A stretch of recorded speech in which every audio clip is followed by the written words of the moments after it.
মৰমৰ ছাত্ৰ ছাত্ৰীসকল, তোমালোকলৈ নতুন এটি ভিডিঅ' লৈ আহিছোঁ। অসম জাতীয় বিদ্যালয়ৰ ৪ৰ্থ শ্ৰেণীৰ দ্ৰুতপাঠৰ ক্ৰমান্বয়ে এটি এটিকৈ তোমালোকলৈ সাধু আগবঢ়াই আছোঁ। লগতে প্ৰশ্ন উত্তৰসমূহ তোমালোকে যদি ভাল পোৱা মোৰ চেনেলটো ছাবস্ক্ৰাইব কৰি থবা আৰু নিজৰ বন্ধুবৰ্গলৈ শ্বেয়াৰ কৰিবা। আহাচোন আজি আমি ইতিমধ্যে তোমালোকৰ লগত ইয়াৰ আগৰ ভিডিঅ'সমূহত ৯ নম্বৰ সাধুটিৰ দিয়া হৈছে, উল্লেখ কৰা হৈছে। বাকী থকা অংশটি আজি তোমালোকৰ আগলৈ লৈ আহিছোঁ।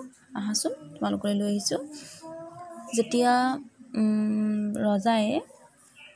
ৰজাই শুলত দিবলৈ কাৰণে কেঁচুৱাটিক নিজৰ ল'ৰাটিক যেতিয়া শুলত দিবলৈ কাৰণে আদেশ দিছিলে, তেতিয়া মন্ত্ৰীয়ে ভাবিলে যে এইটো কামটো বহুত বেয়া হ'ব, বৰ বেয়া কথা হ'ব। তেতিয়া মন্ত্ৰীয়ে এটা বুদ্ধি লগালে যে শুলত যিহেতু কেঁচুৱা ল'ৰাটোতো নধৰে, গায়ে গাড়ীয়ে হ'ব লাগিব, শকত আৱত হ'ব লাগিব, তেতিয়াহে শুলত ধৰিব, ভালকৈ বহুৱাব পৰা যাব। সেই কথাটো যেতিয়া মন্ত্ৰীয়ে কোৱাৰ লগে লগে ৰজাই হুকুম দিলে যে ডাঙৰ গাৰে মানুহ এটা বিচাৰিবলৈ কাৰণে তেকেলাক পঠাই দিলে। তাৰ পাছতে কি হ'ল চোৱা, ইফালে পণ্ডিত আৰু তেওঁৰ ছাত্ৰৰে ৰজাৰ নগৰত থাকি সস্তা জহা চাউলৰ ভাত আৰু ঘিউ খাই গায়ে গাড়ীয়ে ডাঙৰ হৈ পৰিছিল। পণ্ডিত ক'ৰবালৈ ওলাই গৈছিল, এনেতে ৰজাৰ মানুহে ছাত্ৰকে গায়ে গাড়ীয়ে শকত দেখি ধৰি লৈ গুচি আহিল। পণ্ডিত ঘৰলৈ উভতি আহি ছাত্ৰক নেদেখি সি তাক সুধিলে যে জানিলে যে তাক যেতিয়া সোধাৰ লগে লগে গম পালে যে ৰজাৰ মানুহে তাক শুলত দিবলৈ লৈ গ'ল। এই কথা শুনি পণ্ডিত গৈ ৰজাৰ ঘৰ ওলালগৈ। ৰজাক পণ্ডিতে আশীৰ্বাদ কৰিলত ৰজাই তেওঁক কোন বুলি সুধিলে।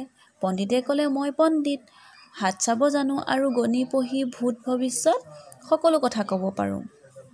ৰজাই নিজৰ আৰু ৰাণীৰ হাত দেখুৱালত গণকজনে নানা ভাল কথা কৈ ৰজাক সন্তুষ্ট কৰিলে।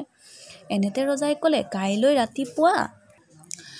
ৰাতিপুৱা এটা মানুহ শুলত দিয়া হ'ব, তাৰ বিষয়ে তুমি কি ক'ব পাৰা? এই কথা শুনি পণ্ডিতে অনেক গণি পঢ়ি চাই ক'লে, মহাৰাজ, তাৰ কপালখন বৰ বলি।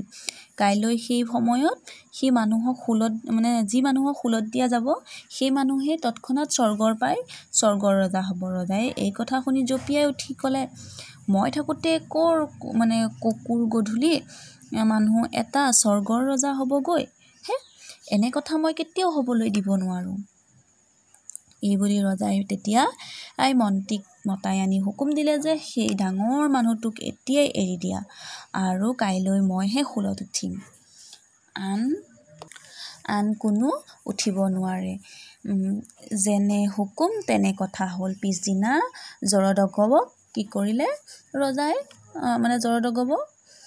ৰজাক শুলত দিয়া হৈ গ'ল। সাধুটিৰ পৰা গম পালা যে ৰজাই অলপ শেষত গৈ ৰজাজনেই গৈ শুলত গ'ল, নিজকে শুলত দিলেগৈ। আৰু সাধুটো ইমানতে সামৰিছোঁ। ইয়াৰ পাছৰ ভিডিঅ'ত প্ৰশ্ন উত্তৰসমূহ লৈ আহিম। ধন্যবাদ।